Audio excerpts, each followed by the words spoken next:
Субботник студентов колледжа Айтын на трассе УМНАС, акция «Один день с полицией России» в городе Покровске, региональный этап игры «Семейная зорница» в Жерском Наслеге, ЭСЭХ в честь Ильи Шадрина в селе Синск и конкурс профмастерства «Лучший агроном» в Актемском Наслеге. Смотрите в этом репортаже главные новости из Хангаласского улуса.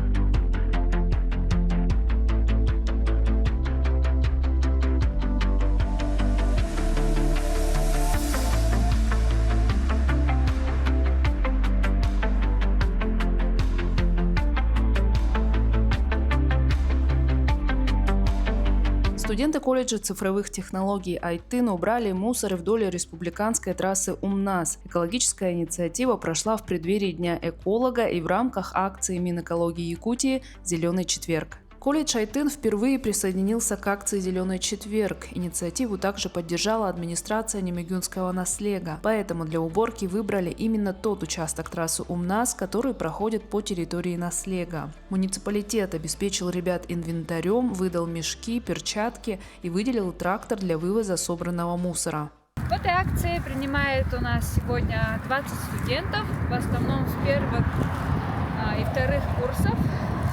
Мы всегда участвуем в экологических акциях, марафонах, поэтому нам не составило труда выйти сегодня на уборку.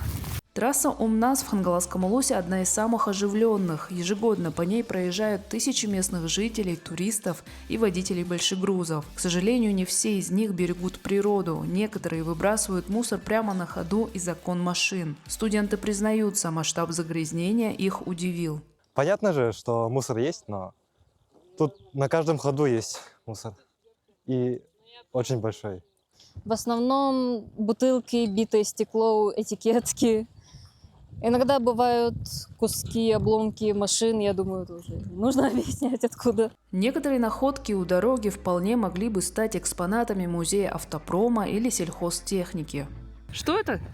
Либо часть от трактора, либо от какой-то машины, чтобы косить траву. Что-то типа того, старое очень. Ну, это мои теории, я не знаю, что это. Ребята убирались с двух сторон трассы, пройдя в общей сложности около километра. Субботник совместили с приятным. В процессе успевали радоваться летней погоде и любоваться живописными хангаласскими просторами, понимая, что помогают сохранить эту красоту. Ну, в целом, ты в субботниках много принимал участие? До вступления в колледж Айтын, да, я особо не ходил. Ну, пару раз, 1-2. А после то уже ходил, да. Сколько это? 4-4 раз. Я ничем не занимаюсь, по сути. Так что мне это только в пользу. И мне самому нравится. Итог экологического десанта – около 30 мешков и полный кузов трактора. Студенты и преподаватели колледжа Айтын решили сделать такие выходы традицией и планируют участвовать в «Зеленом четверге» еженедельно до конца июня. Хангаласские полицейские присоединились к всероссийской акции «Один день с полицией России». На набережной города Покровска стражи порядка представили выставку вооружения, экипировки и служебных автомобилей. Самым притягательным для посетителей стало то, что все можно было потрогать руками, примерить настоящие каски и бронежилет, подержать в руках боевое оружие и электрошок. А заветная мечта местной детворы исполнилась за рулем полицейской машины, где разрешали включать сирену и поговорить в рацию. Также посетители увидели, как работают криминалисты, попробовали снять собственные отпечатки пальцев и познакомились со служебной собакой по кличке Тайфун. Акция «Один день с полицией России» проходит по всей стране. Ее цель – укрепить доверие граждан к органам внутренних дел, показать работу ведомства изнутри и заинтересовать будущих кандидатов на службу. Что тебе больше всего понравилось? Оружие смотреть и в машинах смотреть.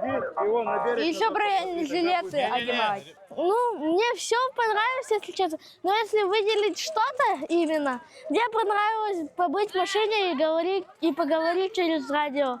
Рацию. Через рацию, да. Мама, папа, я – военно-спортивная семья. В Жерском Наслеге прошел региональный этап всероссийской игры «Семейная зорница». В этом году проект впервые охватил Якутию. Прошлым летом состязания проходили лишь в нескольких пилотных регионах. В Всероссийская семейная зорница – аналог знаменитой военно-спортивной игры, но борются здесь не школьные классы, а семейные квартеты. Мама, папа и двое детей старше 11 лет. На региональный этап съехались 6 команд из Нерюнгринского, Намского, Татинского, Хангаласского районов и Якутска. До этого были проведены муниципальные этапы, тоже отборочные, семьи очень подготовились к игре. И надеемся, что сегодня к нам приехали все очень дружные, сплоченные команды, которые настроены на победу. Игра началась с маршрутной квест-игры, где семьям нужно было пройти около десятка испытаний. Например, на контрольной точке «Огневая подготовка» каждый член семьи стрелял по мишеням из 3 положений – стоя, сидя, лежа. При этом перед каждой сменой позиций нужно было присесть по 15 раз. Команда из Хангаласского Улуса, семья Яковлевых, самой первой проходила все испытания. Организация Было очень очень интересно. хорошая и очень хорошие судьи. Они нас поддерживают, помогают, поддерживают, советуют. Но, конечно, очень сложные, оказывается, этапы. А нам сказали, что это упрощенные этапы. Еще одно непростое испытание – первая помощь и эвакуация раненого. Здесь командам пришлось распределять роли. Пока двое перевязывали пострадавшего и тащили его в безопасную зону, другие двое прикрывали их с автоматами в руках. Семья Андрейченко из Нерюнгринского района тактику выбрала сразу. Отец и старший сын ушли в спасатели, а мама и младший сын обеспечили им надежный тыл. На самом деле тяжелее, чем кажется, потому что, да, вроде бы со стороны ты посмотришь, вроде бы, ну что тут пробежать, но добежать до ящика это одно, да, а вот это раненого тащить, это, конечно, ну, мы не пробовали, во-первых, этого делать, а тут тем более еще и по земле, ну, тяжеловато, да, хотя бы вроде бы оба физически здоровые. Также маршрутная квест-игра включала такие контрольные точки, как сборка и разборка автомата Калашникова, работа сапера, прием и передача сигналов, навесная переправа, артиллеризм, метание гранаты и другие. Сразу после квеста военно-тактическая игра «Лазертаг», где семьи разбили на дивизионы и лесной массив превратился в импровизированное поле боя. Финальным аккордом стал творческий конкурс. Семьи должны были собрать плавательное средство из подручных материалов. Но главное в игре, признаются участники, это не победа, а возможность проверить себя в стрессовой ситуации и почувствовать силу семейной поддержки. Для нас неудача — это не проблема какая-то, которая может ссоры или что-то такое. Наоборот, оно как бы сплочает нас. Мы понимаем, что это, конечно, сложно, но наша любовь и дружба, конечно, сильнее всего этого. По итогам всех испытаний победу одержала семья Петровых из Якутска. Именно они представят республику на всероссийском финале семейной зорницы.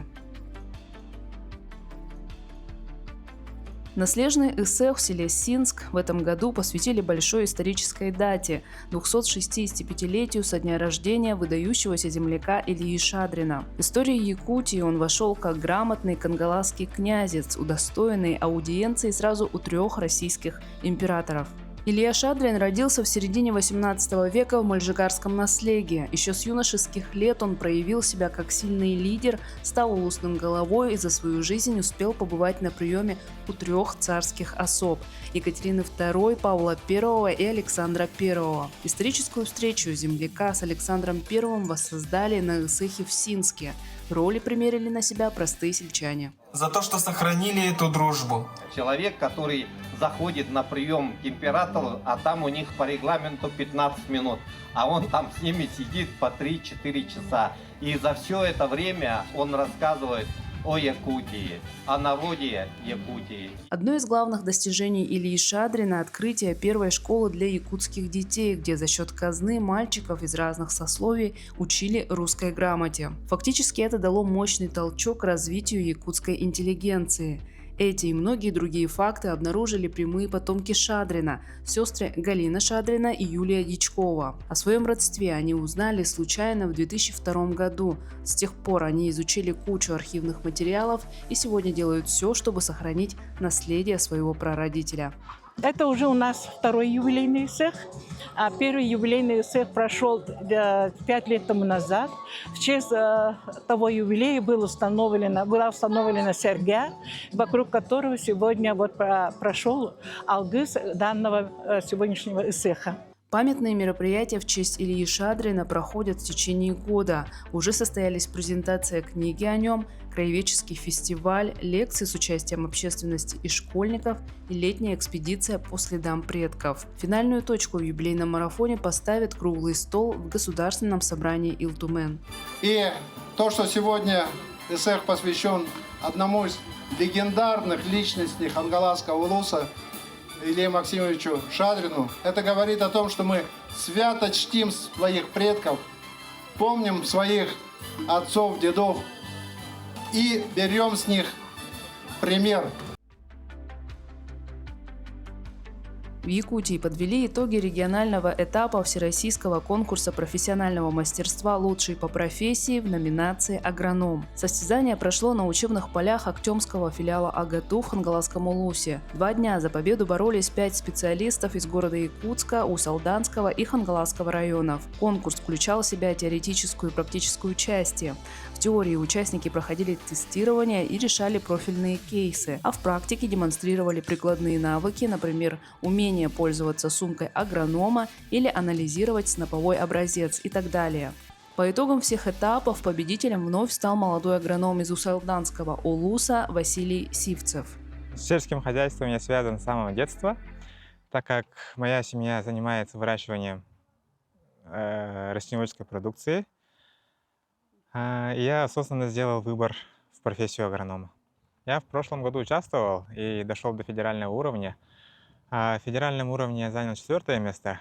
В этом году не знаю, какой будет